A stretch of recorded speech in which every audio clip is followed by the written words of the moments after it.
Lucas 14:15. E ouvindo isso, um dos que estavam com ele à mesa disse-lhe: Bem-aventurado o que comer pão no reino de Deus.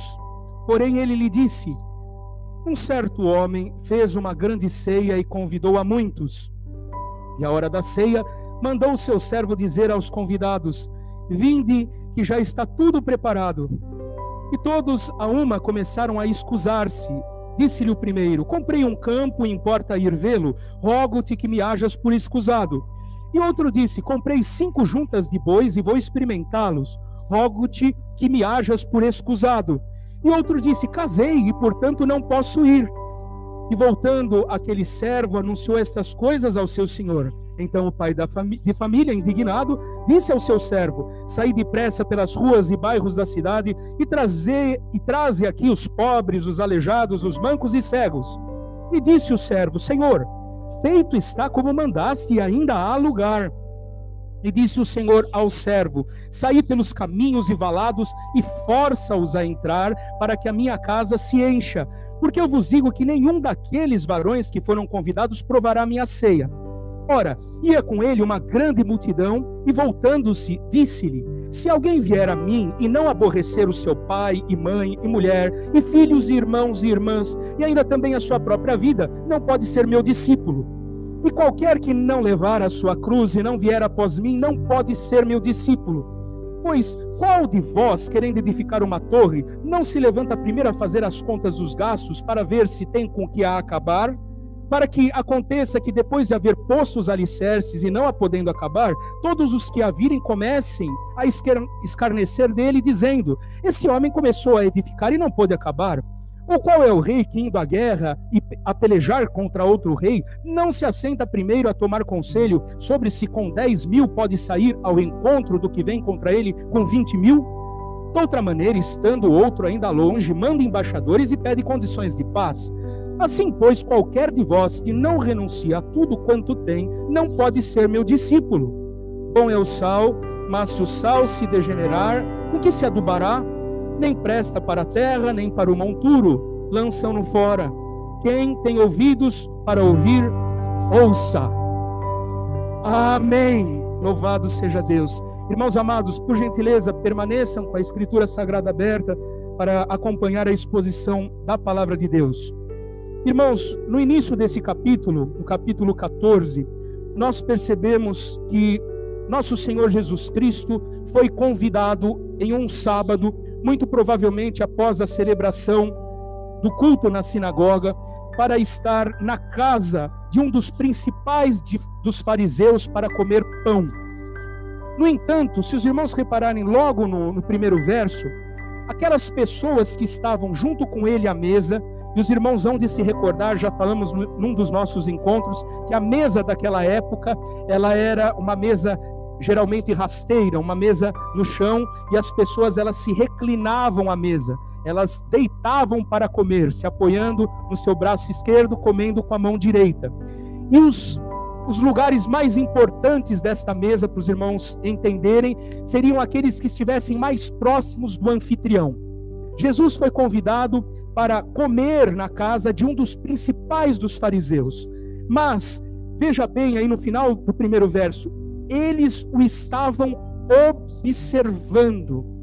E não era uma observação qualquer, irmãos. Eles estavam observando ao Senhor Jesus para verificar se o apanhavam em alguma palavra, se algo que ele dissesse ou algo que ele fizesse, de alguma forma contrariasse a lei ou a tradição dos fariseus e, consequentemente, quebrasse essa lei e eles teriam com que o acusar.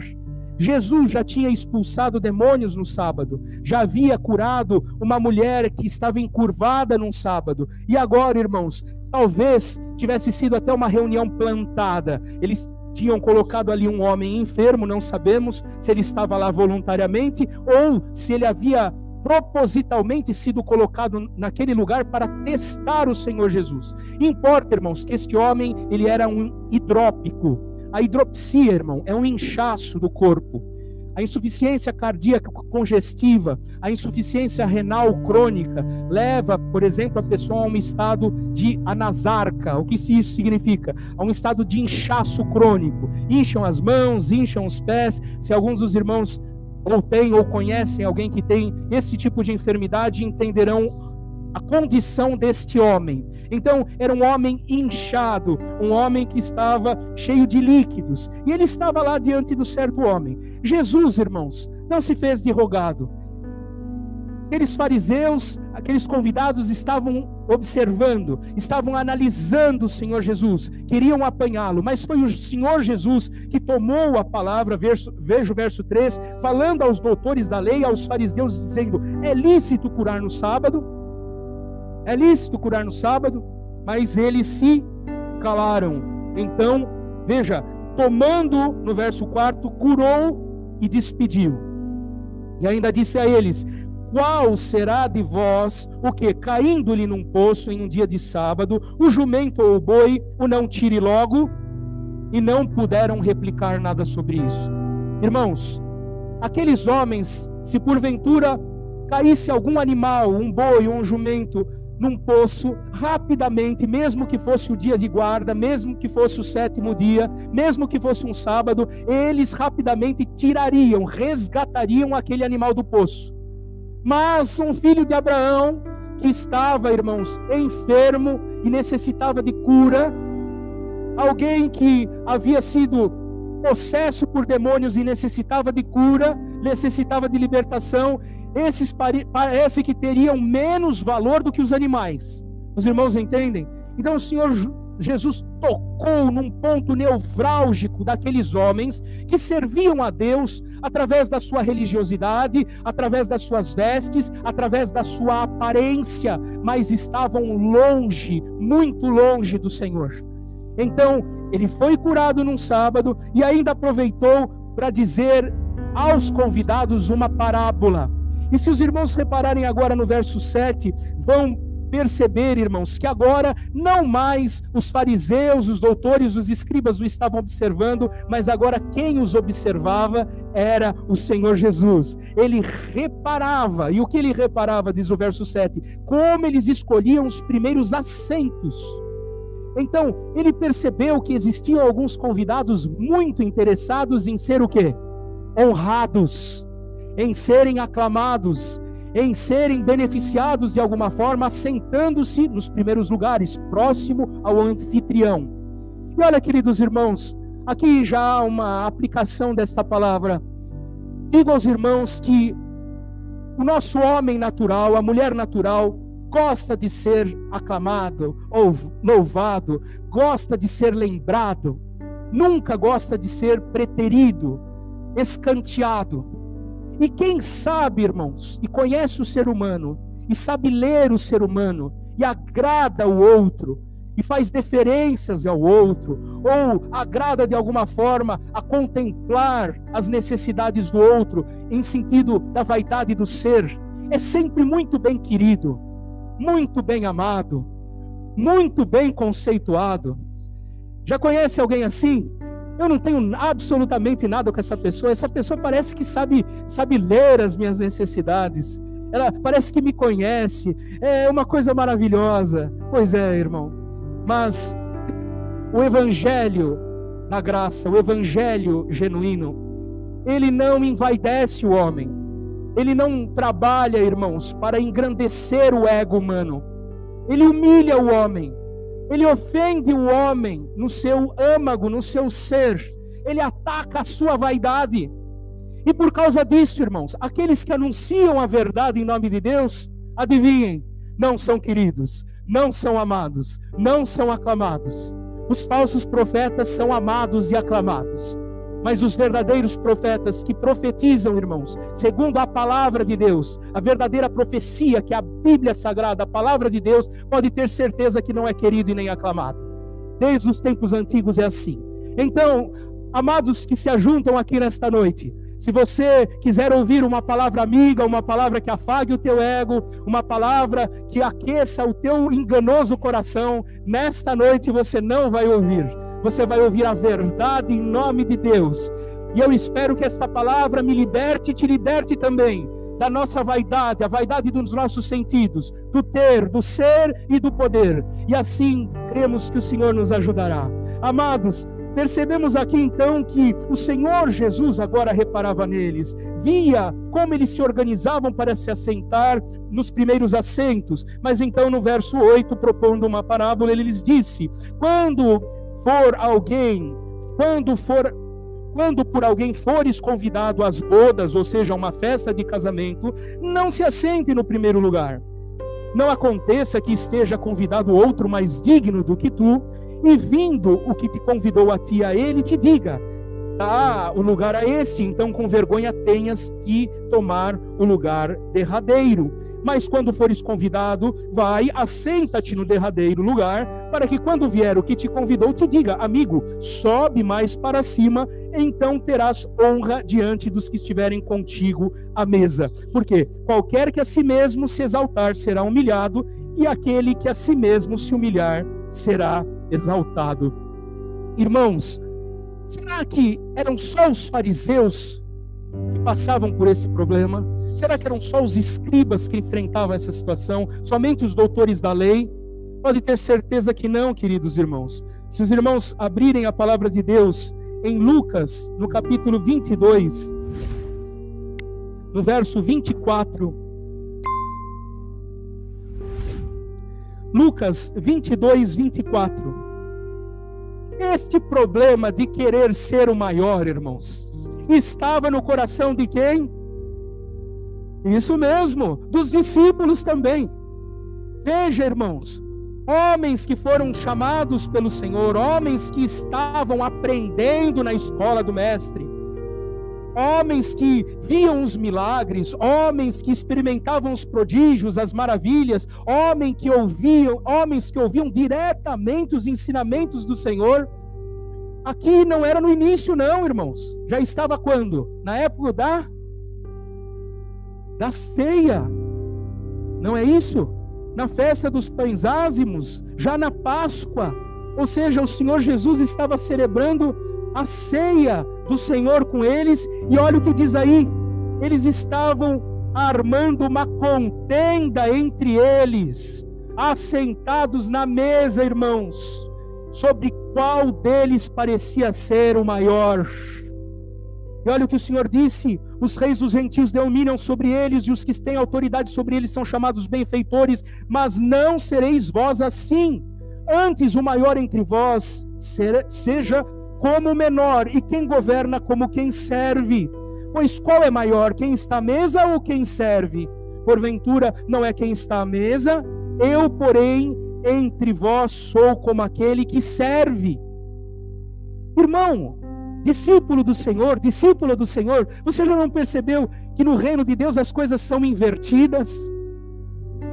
Quem ganha perde, quem perde ganha. O menor é o maior, o menor é o maior e o maior é o menor. Irmãos, entre o Senhor Jesus e os seus discípulos, quem era maior? Alguém tem dúvida?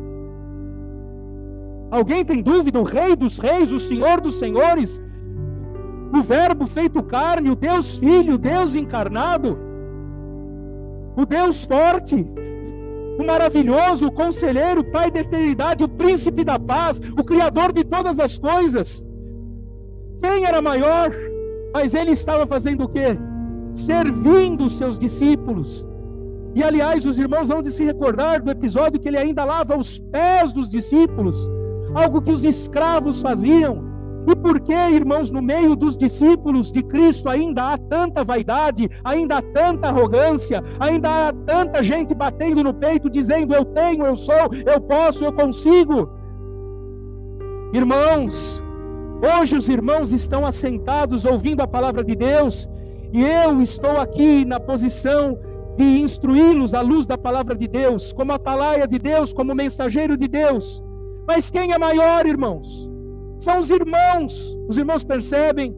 Eu sou apenas servo dos servos do Senhor. Eu sou apenas aquele que serve, imitando o mestre. Não preparo a comida, irmão. A palavra, ela é de Deus. A palavra é de Deus. Eu estou aqui apenas para servi-la. Eu não posso acrescentar o meu tempero. Eu não posso colocar um pouco de sal, um pouco de açúcar, nem um pouco de pimenta. eu tenho que servir a palavra que o Senhor preparou, a palavra que é dele. Glória ao nome do Senhor. Então nesta noite, se esta palavra estiver muito apertada, reclame com o cozinheiro. Louvado seja Deus. E o irmão está aqui para ser servido. Então o irmão está numa condição maior. Mas nós somos, queridos irmãos, todos irmãos. E Cristo nos dá exemplo de humildade, de mansidão. É assim que é Cristo, irmãos. E nós devemos imitá-lo. Então ele deu esta exortação àquelas pessoas. E deu esta exortação aos seus discípulos. Amigo, se você vai numa festa, não é um truque, irmão, veja, não é um truque que o Senhor Jesus está ensinando para que a pessoa seja ovacionada, porque alguém às vezes pensa, eu vou me sentar lá no último lugar, para ver se o irmão lá me enxerga, fala, irmão, vem aqui para frente, se senta aqui nos primeiros lugares. Não, irmão, o Senhor Jesus não estava ensinando um truque para ser aclamado, não, ele estava dando uma importantíssima lição de humildade. E tomara a Deus nesta noite que a começar de mim todos nós possamos ser humildes como o Mestre é humilde, irmãos, e chegarmos na medida dele. Disse assim, de fato, há últimos que serão os primeiros e os primeiros serão os últimos. Olha, irmãos amados, veja bem, diz aqui no verso 12, e dizia também o que tinha convidado, quando deres um jantar ou uma ceia, não chames aos seus amigos, nem os teus irmãos, nem os teus parentes, nem vizinhos ricos, para que não suceda que eles te tornem a convidar, e te seja isso recompensado. Mas quando fizeres convite, chama os pobres, aleijados, mancos e cegos, e serás bem-aventurado, porque eles não têm como te recompensar, mas recompensado te será na ressurreição dos justos.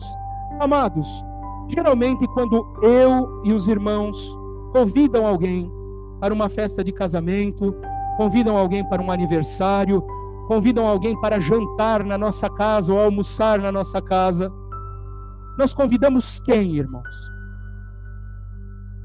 Os irmãos podem responder? Porventura não são os nossos amigos, aqueles que nos são queridos, os nossos parentes? Nós não fazemos isso, irmão? Quem já saiu aqui pelas ruas, por gentileza, levanta a mão, vamos ver se tem alguém, que já saiu, olha, hoje eu vou dar um jantar na minha casa, estou convidando a todos aqui. Alguém já fez isso? Se eu fizer uma coisa dessa, acho que eu vou ter que enfrentar a ira da minha esposa. E os irmãos sabem que talvez no mundo de hoje isto não seria possível, ou é possível, não sabemos, mas olha, o Senhor Jesus orientou aquele que o havia convidado, um dos principais dos fariseus, a que convidasse mancos, aleijados, pobres e cegos para a sua festa. Ele havia convidado pessoas para demonstrar a sua hospitalidade para aqueles que eram hospitaleiros para com ele, ou para demonstrar as suas riquezas, demonstrar o seu poder. Já ouviu falar, que jantar que eu participei, que festa que eu fui, eu preciso convidar essa pessoa de volta. Era assim um sistema de recompensas e adulações. No entanto, irmãos, os irmãos acham que um fariseu ia sair convidando cegos, mancos, aleijados, pobres para o seu banquete? Com certeza não, irmãos. Essas pessoas, dentro de um contexto social, eram excluídas, não eram desejadas. Se os irmãos forem mais a fundo, os irmãos perceberão que os próprios filhos de Araão não poderiam exercer o sacerdócio se eles tivessem algum tipo de defeito físico. Os irmãos sabiam disso? Alguns eram excluídos, inclusive, das assembleias solenes.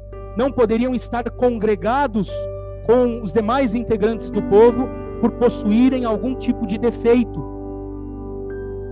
Agora, olha o que o Senhor Jesus estava falando para eles. Convide os excluídos. Convide os excluídos. E exemplificou isso, queridos irmãos, de um modo maravilhoso. E interessante que um dos que estavam ali, nós iniciamos a nossa leitura no verso 15, ele disse assim: bem-aventurado o que comer pão no reino de Deus. O que os irmãos consideram? Os irmãos acham que ele estava incluído nesta grande ceia, ele estava incluído nesta grande festa, ele estava se sentindo incluído no dia que havia de se comer pão, ou de se participar de uma ceia no reino de Deus, sim ou não? Com certeza sim, irmão. Um homem que estava orgulhoso de si mesmo, um homem que muito provavelmente olhava para dentro de si e batia aplausos para si mesmo, um homem que confiava nas suas próprias obras para a sua salvação. Os irmãos já ouviram alguém nesse estado? Jesus morreu por mim, mas para que eu entre no céu, eu preciso praticar a boa obra, porque se eu não praticar a boa obra, eu vou me perder. E eu pergunto aos irmãos: será que esta doutrina de colocar as boas obras e as más obras numa balança, naquele último dia, esperar que o Senhor pese a boa obra ou pese a minha obra, para ver se a pessoa um dia vai herdar o reino da glória de Deus, os irmãos acham que isso é uma verdadeira doutrina, uma doutrina da palavra de Deus, uma doutrina da Bíblia Sagrada? Com certeza não é. Tanto porque, irmão, se pesasse a nossa boa obra e pesasse a nossa má obra, com certeza absoluta, pelos pecados que cometemos por palavras, por pensamentos, por obras de omissão, as nossas más obras pesariam muitas e infinitamente vezes mais do que as nossas boas obras. Mas tem uma notícia que para alguns aqui pode ser triste, mas para outros é motivo de alegria e felicidade, porque já compreenderam a palavra de Deus.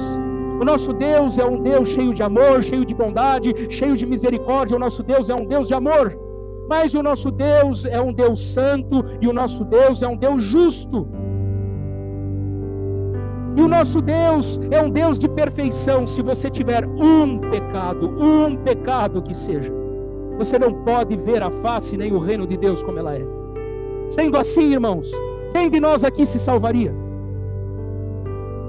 Ninguém. Então alguém que tem muitas vezes, e até nos combate, aqueles lá acreditam, uma vez salvo, salvo para sempre, tem certeza da sua salvação, isto é orgulho religioso. Não, irmão. Nós sabemos que se fosse depender de nós, da nossa fidelidade para permanecer agradáveis ao Senhor, da nossa fidelidade para permanecer fiéis ao Senhor, da nossa firmeza para permanecer firmes no Senhor, nenhum de nós conseguiria alcançar firmeza e fidelidade para herdar o céu. Mas bem-aventurados que estão aqui nesta noite e reconhecem o seu pecado, reconhecem a sua maldade, reconhecem os seus enganos, e vão aos pés do Senhor odiando o seu pecado, rogando por misericórdia e por piedade, dizendo: Senhor, eu não tenho, eu não posso, eu não sou, eu não consigo sentir, então me leva adiante pela tua misericórdia. Esta é uma falsa confiança de salvação. Bem-aventurado, feliz, muito feliz é aquele que há de comer pão no reino de Deus, como se estivesse incluindo a ele próprio, como se estivesse incluindo aqueles que estavam na mesa, homens religiosos, homens que procuravam seguir a doutrina de Moisés à risca. Mas o Senhor, irmãos, mais de uma vez os chamou de sepulcros caiados, de raça de víboras. Mas tinha um pequeno detalhe, irmãos: o Senhor também os amava. Sendo assim, queridos, não se recusava em ensiná-los. E quando aquele homem disse essas palavras: bem-aventurado que comer pão no reino de Deus, o Senhor lhe disse no verso 16: um certo homem fez uma grande ceia e convidou a muitos convidados. A hora da ceia mandou seu servo dizer aos convidados: vinde, que já está tudo preparado, que já está tudo preparado. Irmãos, aqui cabe uma particularidade para que os irmãos entendam. Quando uma pessoa celebrava uma festa, uma boda de casamento, um jantar muito grande em sua casa, ele fazia o convite em 2 tempos. Primeiro ele dizia o dia, e quando já estava tudo programado, chegava um segundo convite dizendo a hora. Os irmãos entendem? Às vezes, em algumas festas de casamento que vamos, somos convidados, chega o convite do noivo e da noiva. Depois entra em contato alguém conosco, perguntando ou confirmando se realmente vamos, não é assim? É uma prática corriqueira no nosso dia a dia, no nosso cotidiano atualmente. Naquela época, algo semelhante era feito. Uma grande ceia era preparada, os novilhos eram mortos, a ceia era organizada, muitos convidados eram o quê? Chamados. Se o irmão quiser trocar essa palavra convidado por chamado, irmão, é a mesma palavra. Eles eram chamados. E estes irmãos, que ouviram os chamados dos servos desse Senhor, eles aceitaram o convite. Mas, quando estava tudo preparado, quando estava tudo pronto, os irmãos podem reparar aí, quando foi dito assim, vinde que já está tudo preparado, todos começaram a dar uma desculpa. Começaram a excusar-se. Difícil essa palavra, não? Excusar-se. Quer dizer, eles começaram a dar uma desculpa. Já deu alguma desculpa para não comparecer a algum encontro, irmão? Existem boas desculpas, existem desculpas ruins, não é verdade? Quando faltamos a um encontro programado, um encontro que nós falamos as palavras, não, nós vamos no encontro, mas depois nós arrumamos uma desculpa. Agora eu gostaria que os irmãos analisassem à luz da palavra de Deus, se essas desculpas foram boas ou ruins.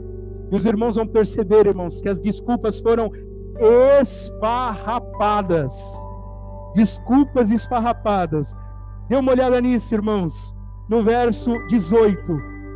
Disse o primeiro, comprei um campo e importa ir vê-lo. Rogo-te que me hajas por escusado. O que significa isso? Eu acabei de comprar uma propriedade e eu preciso lá ver. Por isso, não vou poder comparecer na festa, me desculpe.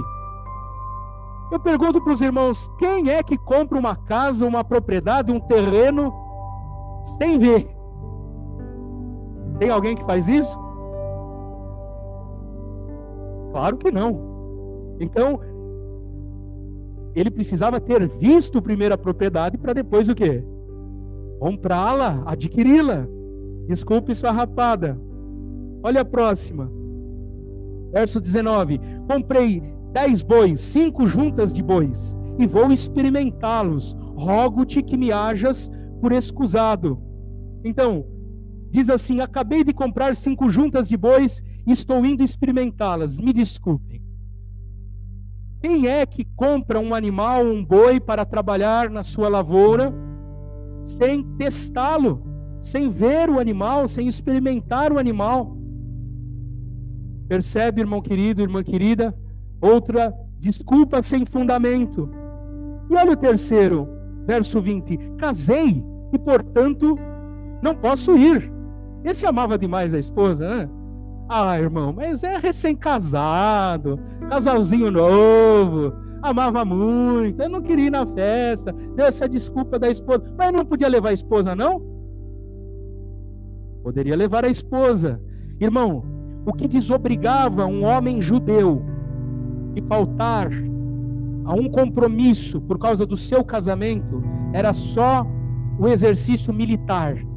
Se ele fosse recém-casado, ele não precisaria se apresentar à guerra, de acordo com a palavra de Deus. Os irmãos entendem? Para que ele não morresse na guerra e aquela mulher recém-casada então ficasse viúva. Fora isso, irmãos, não havia desculpa. Então, para cada um que chegava esse segundo convite, um convite de confirmação, eles deram desculpas infundadas, desculpas esfarrapadas. Então, aqui no verso 21 diz assim, voltando aquele servo anunciou essas coisas ao Senhor. Então o pai de família, indignado, disse ao seu servo, saí depressa pelas ruas e bairros da cidade e trazei aqui os pobres, os aleijados e os mancos e os cegos.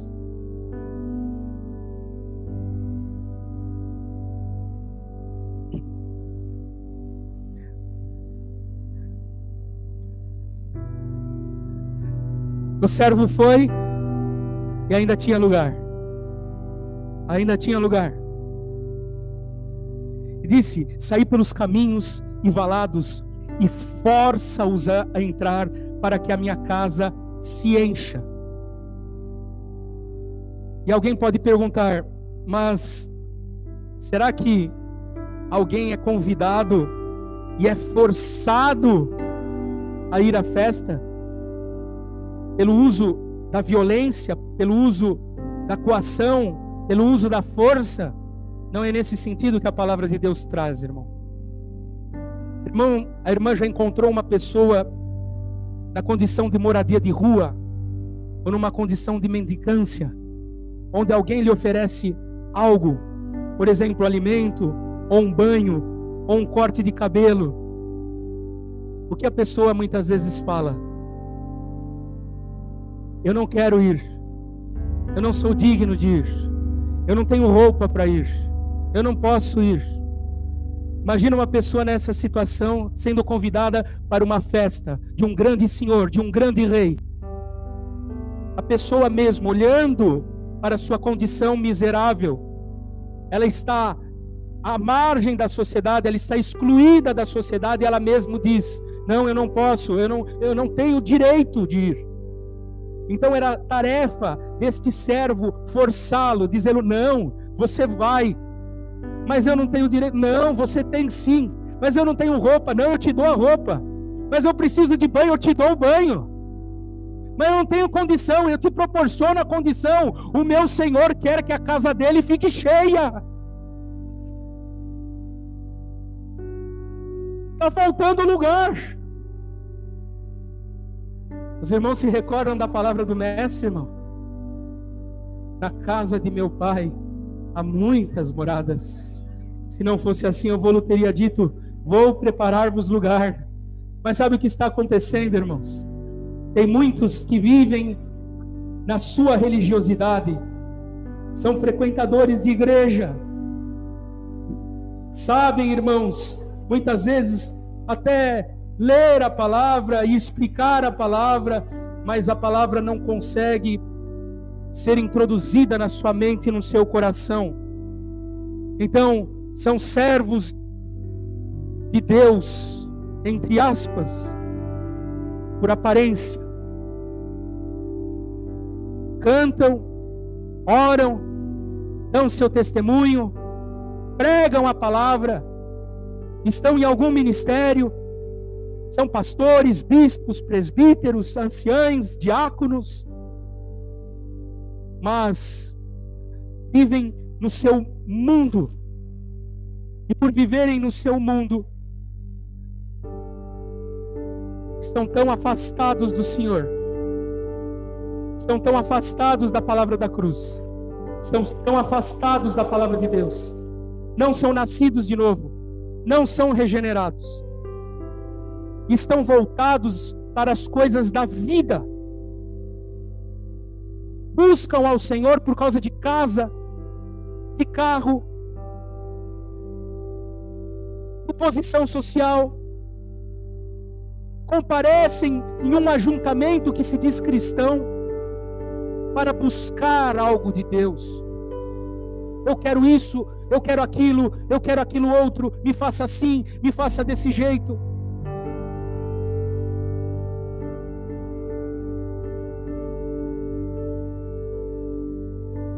Mas os irmãos hão de se recordar da parábola do semeador, que tem alguns irmãos, a preciosa semente cai num campo de espinhos, e os espinhos uma hora vão crescer, e os espinhos uma hora vão sufocar, as coisas da vida uma hora vão sufocar. Irmão amado, não busque ao Senhor pelas coisas desta terra, não venha cultuar ao Senhor pensando inclusive em distorcer a palavra, como muitos estão habituados em fazer. Eu quero ouvir o que fala comigo, porque eu tenho que comprar, porque eu tenho que vender, porque eu tenho que ir, porque eu tenho que ficar, porque eu tenho que casar, porque eu tenho que descasar.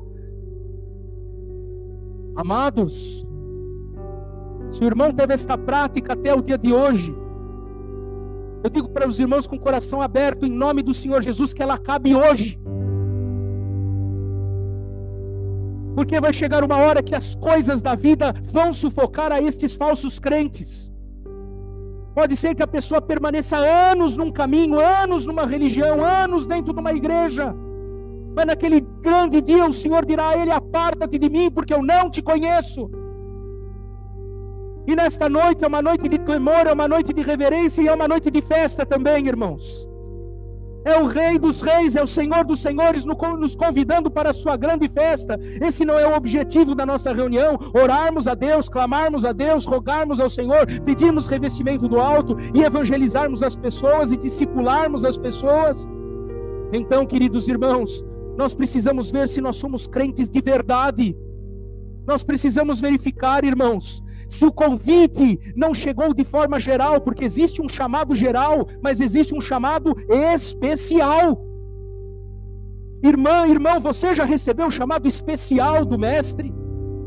Se você recebeu o chamado especial do Mestre, pode ter certeza que a palavra de Deus veio misturada ao café. A fé entrou dentro do teu coração. O Senhor arrancou o teu coração de pedra, transplantou um coração sensível à sua palavra. Você nasceu de novo pela fé. Você está regenerado pelo poder do Espírito Santo. Você foi lavado pelo sangue de nosso Senhor Jesus Cristo. E agora o Espírito Santo te dará força e poder para que você seja santificado em nome do Senhor Jesus. E você pode sair desta noite com certeza de vida eterna, com certeza que você vai habitar no grande, aleluia, no grande reino do Senhor, que você estará sentado lá à mesa naquele grande dia, com Abraão, com Isaac, com Jacó, com seus santos profetas, com os santos apóstolos, com os antigos, com aqueles que partiram. Você estará lá pelos méritos de Cristo.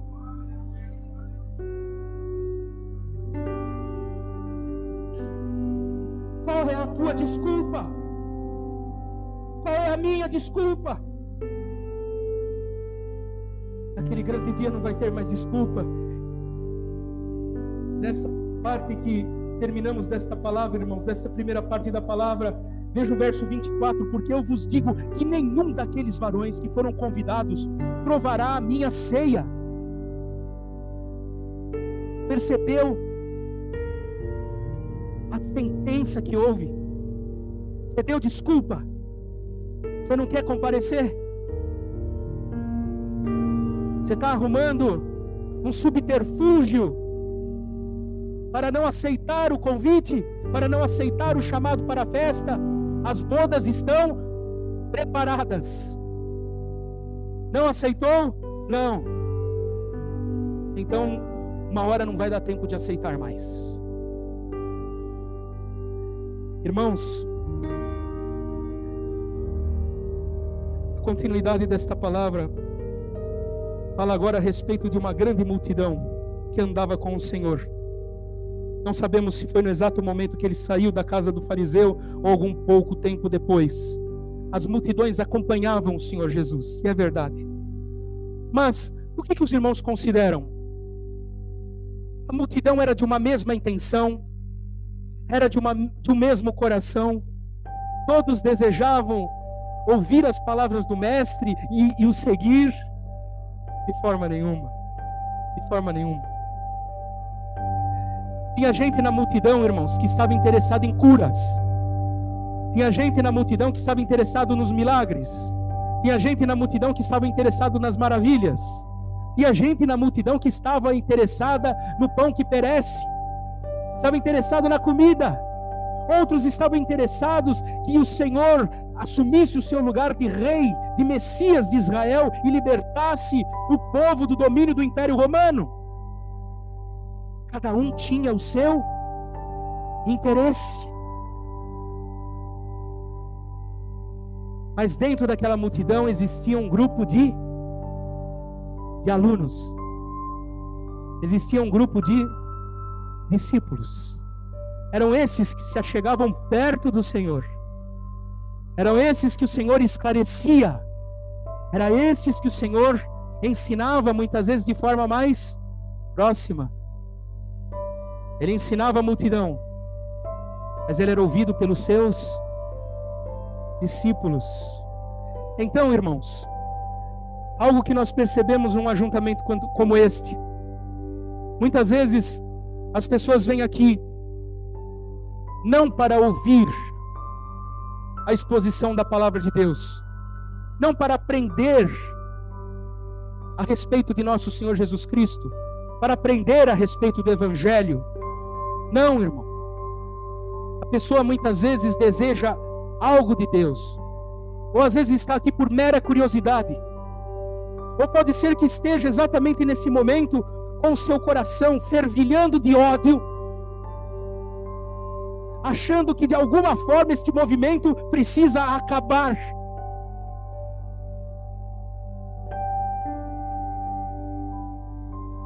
E assim como naquele banquete do fariseu, alguém está observando, alguém está dizendo: vamos ver aonde ele vai errar. Pode ser que não esteja aqui, mas pode ser que esteja aí. Porque os irmãos sabem que tem gente que não vem aqui, mas fica aí, assistindo, olhando, observando, procurando. Não é possível que um pequeno grupo, em uma pregação, tenha mais de 5.000 visualizações. Creio que nós não temos 5.000 pessoas aqui ainda, não é, irmãos?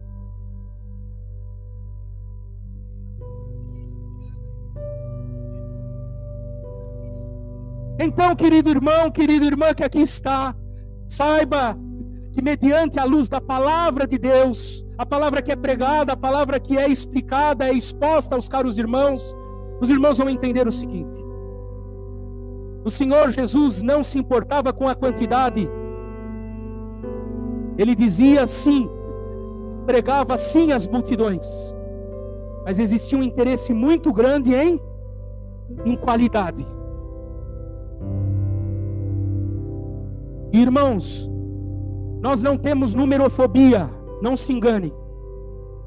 Quanto mais pessoas o Senhor agregar, quanto mais irmãos e irmãs o Senhor iluminar, seja através desse ajuntamento, seja através de uma igreja bíblica, uma igreja cristã, uma igreja que pregue a palavra de Deus, reunida de forma denominacional ou não denominacional, não importa, o que importa é que o reino de Deus cresça, floresça. Mas saiba, irmão, a igreja evangélica brasileira, ela cresce em número. Antigamente, perguntar para alguém: você é evangélico? Às vezes era motivo até de receio, motivo de temor, ficava com receio de apanhar. Hoje perguntamos nas ruas: você é evangélico? A pessoa: sim, desta igreja tal, desta igreja tal. Mas o seu cristianismo é raso.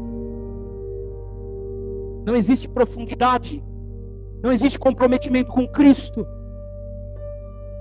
Existem muitas pessoas ajuntadas, cantam, oram, pregam, mas não são discípulos do Senhor. E eu creio, irmãos, à luz dessa palavra, que o Senhor exige de nós é que nós sejamos discípulos do Mestre. Irmãos, o nosso objetivo aqui é ser aluno do Senhor, de não somente tê-lo aceitado como nosso pessoal Salvador, Ele é Senhor da nossa vida. E aliás, os irmãos sabem muito bem, antes de nós o aceitarmos, foi Ele quem nos aceitou primeiro. Antes de nós o amarmos, Ele que nos amou primeiro. Mas isso não basta, irmão. Nós precisamos aprender a ser discípulos. Alguns dizem que ajuntamentos como este pregam uma graça barata. Já ouviu isso? Agora está muito bom. Você pode pecar à vontade, que eles dizem que está salvo mesmo.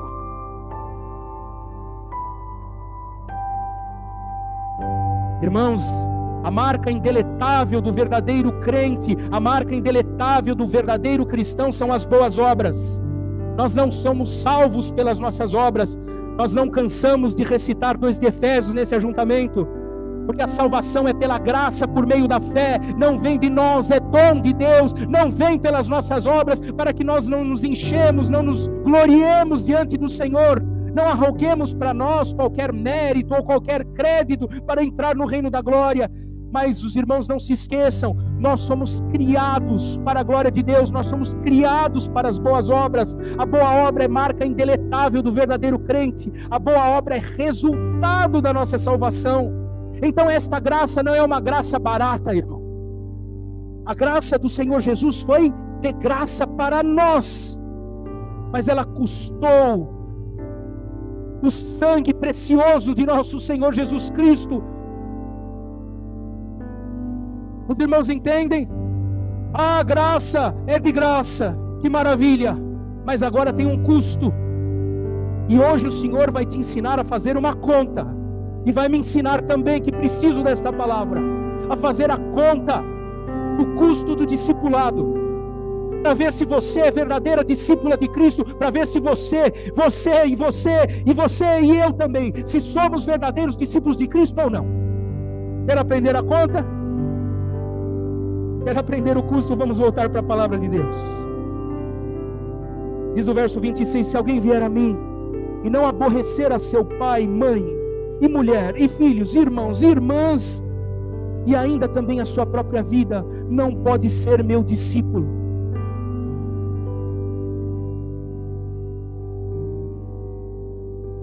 Quer ouvir algo semelhante, irmão? Abra em Mateus, no capítulo 10.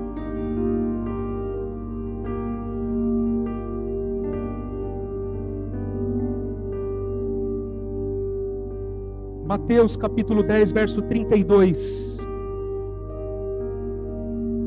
Para que os irmãos entendam o que é ser discípulo de verdade, irmãos. Portanto, qualquer que me confessar diante dos homens, eu confessarei diante de meu Pai que está nos céus. Mas qualquer que me negar diante dos homens, eu negarei também diante do meu Pai que está nos céus. Não cuideis que vim trazer paz à terra. Não vim trazer paz, mas espada.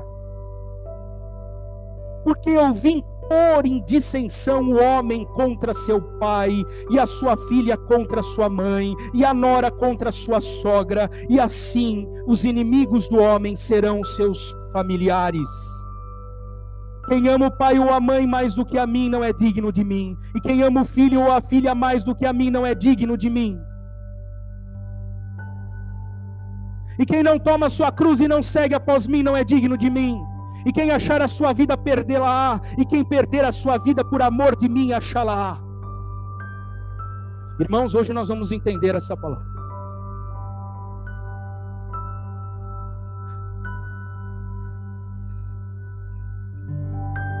Irmão, é para desprezar pai? É para desprezar a mãe? É para aborrecer? É para odiar o pai, odiar a mãe, odiar o irmão, odiar a mulher? Não é isso que o Senhor está falando não, irmão. Veja, em termos comparativos, o teu amor, a tua devoção, a tua entrega para o Senhor Jesus, não pode ser comparada com o amor de pai, de mãe, de filho, de filha, de sogra, de genro. E nem o amor que você tem por si mesmo. Se você ama mais ao teu filho e à tua filha do que ao Senhor Jesus, ele é um ídolo.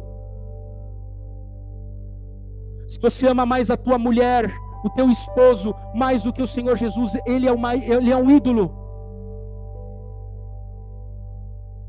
E o nosso coração, irmão, é uma fábrica de ídolos.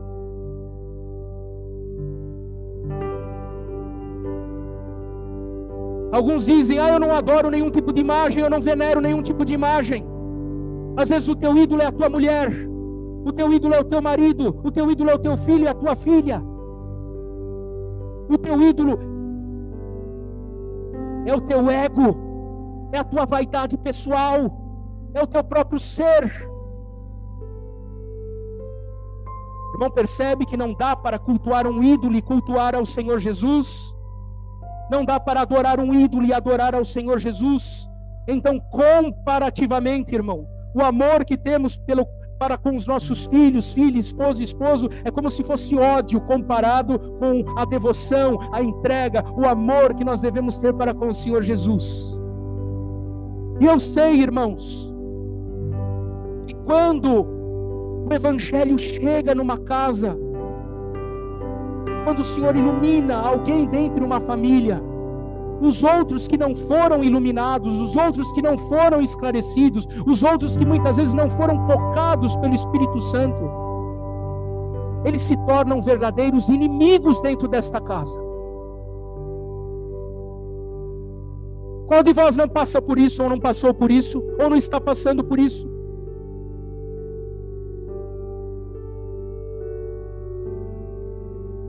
Agora eu pergunto, irmão, a quem você vai ouvir? A tua mãe? O teu pai? O teu irmão? A tua irmã? O teu marido? A tua mulher? O teu amigo? A tua amiga? Ou você vai ouvir o teu mestre? É para desprezá-los? Não. Ore por eles, peça por eles, rogue por eles. É a mesma palavra que diz: aquele que não cuida dos da sua própria casa é pior do que o infiel. A irmã tem que amar, a irmã tem que cuidar, tem que tolerar, tem que respeitar, precisa abraçar. Mas se colocar, irmãos, numa mesa para você decidir: olha, entre esse teu Jesus e esse teu evangelho aí que você fala que é genuíno, e entre o meu amor, eu prefiro não te considerar mais como filha, prefiro não te considerar mais como filho. Temos ouvido isso, irmão. Eu prefiro que você morra, prefiro segurar na alça do teu caixão, do que você deixe esse entendimento, essa concepção e esta igreja para seguir esse evangelho. Hoje é o dia da tua decisão. E nós não estamos coagindo ninguém, irmãos. Nós estamos levando o povo de Deus a meditar se é ou não é discípulo do Senhor. O Senhor Jesus traz uma outra condição, irmão. Veja no verso 27, qualquer que não levar a sua cruz e não vier após mim, não pode ser o meu discípulo. Ele traça, irmão, ali uma comparação com uma pessoa que edifica uma torre, que começa a torre e não calculou os custos da torre, o custo da construção. Ele coloca o alicerce, mas depois ele não tem o quê? Dinheiro para continuar. Não tem condições para continuar a construção. Não é uma vergonha? É o que o Senhor disse: alguém vai passar e vai dizer: esse homem não teve condições de terminar.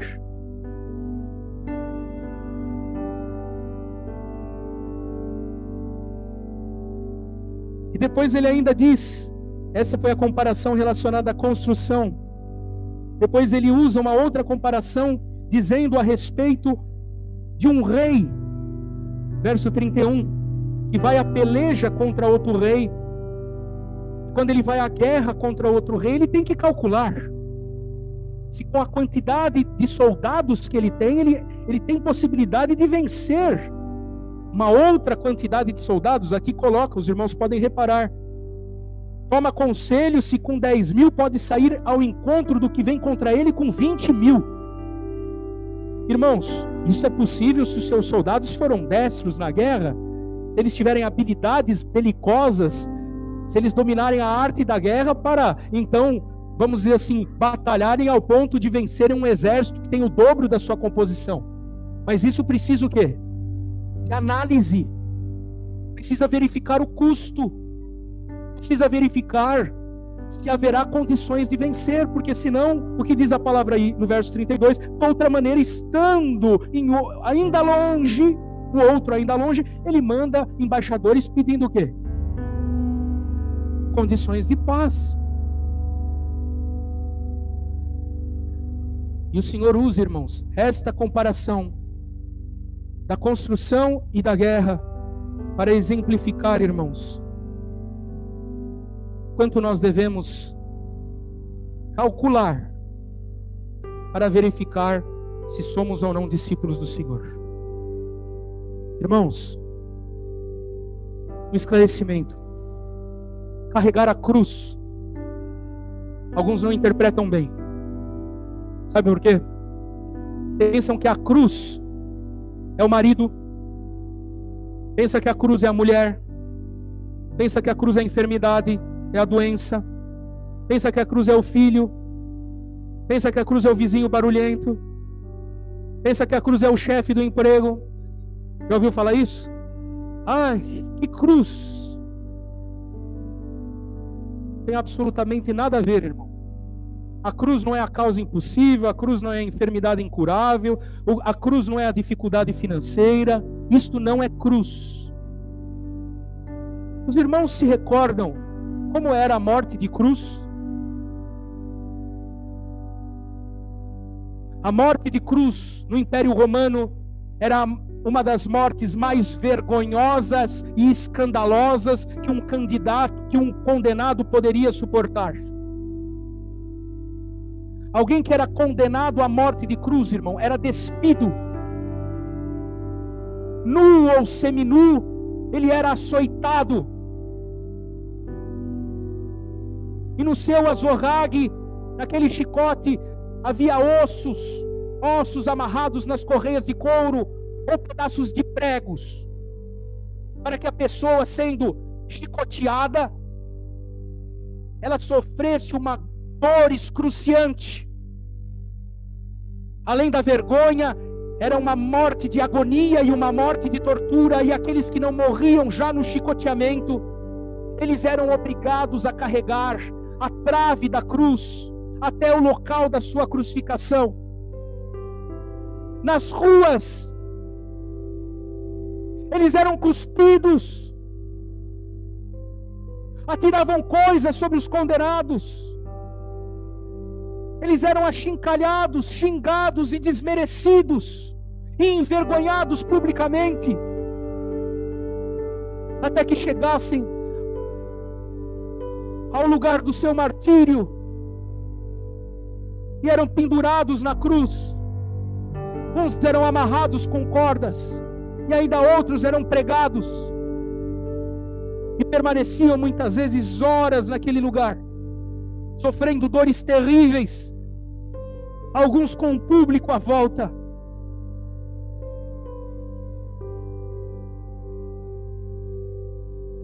A irmã já pensou no que o teu Salvador passou, no que o teu Salvador sofreu, no que ele viveu, na vergonha, na dor, na agonia, na tortura que ele suportou? E isso, irmãos, não foi nada comparado ao peso do teu pecado, ao peso do teu pecado, ao peso do teu pecado, do meu pecado, do nosso pecado. Sobre ele, o Cordeiro de Deus, puro e imaculado, o Santo de Israel, pendurado no madeiro e recebendo sobre si os nossos pecados, sem culpa alguma, sem merecer nada, por nossa causa. Se nós estivéssemos lá, você estaria com o martelo na mão, irmã? Você estaria lá cuspindo, xingando, escarnecendo, desmerecendo o Filho de Deus? Eu também. O desamparo que ele experimentou, ao ponto dele clamar: Eli, Eli, lama sabachthani, meu Deus, por que me desamparaste?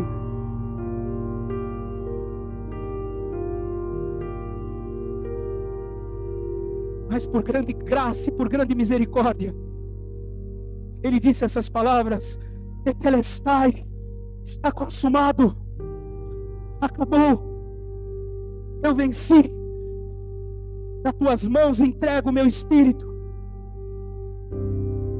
escrito de dívida que te era contrário, foi cravado na cruz.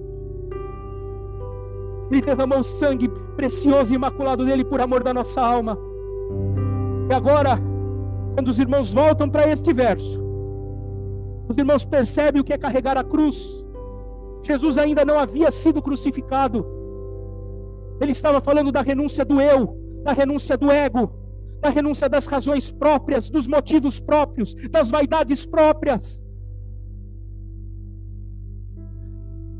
Quem de nós está disposto a carregar a cruz?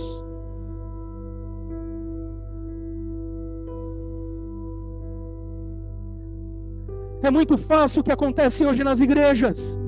Venha, eu vou fazer uma oração por você, você que aceitou Jesus, agora você é cristão, que maravilha! E o custo do discipulado? Pensa que a graça é barata?